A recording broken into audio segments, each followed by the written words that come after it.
miolona wange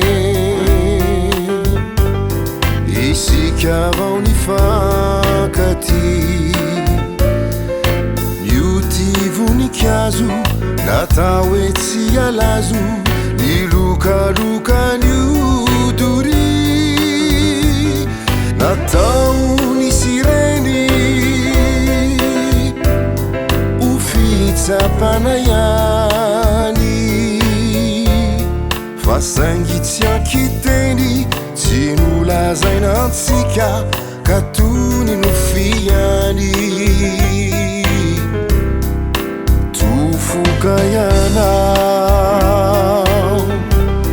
niantsotodikio angamba zaho kosa nefa natsapa tamizay zay no fandarana mionona kazamba misaina kory zay fiaina nefa vita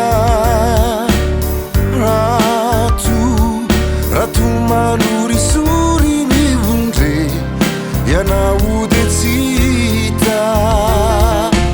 aokane fofantatro faneto de mandalo sady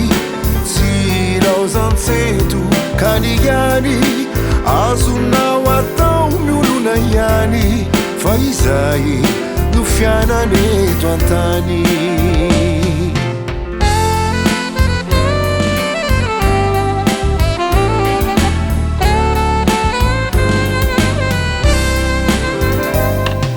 fantatro ianao fa efa nionotsaina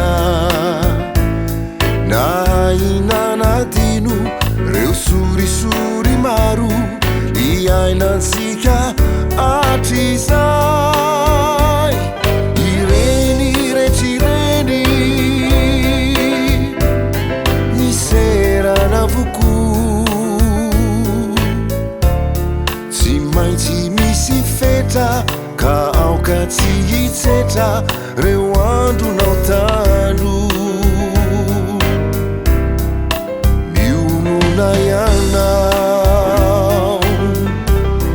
izao nahainy tsara tena miara-miakisika hatrizay katramizao zay no fandarana mionona kazamba misaina kory zay fiaina nefa vita rato manorisory mihondre ianao de tsy hita aokane fofantatro faneto de mandalo sady tsy laozantseto kanigany azonao atao miolona ihany fa izay no fiainaneto antany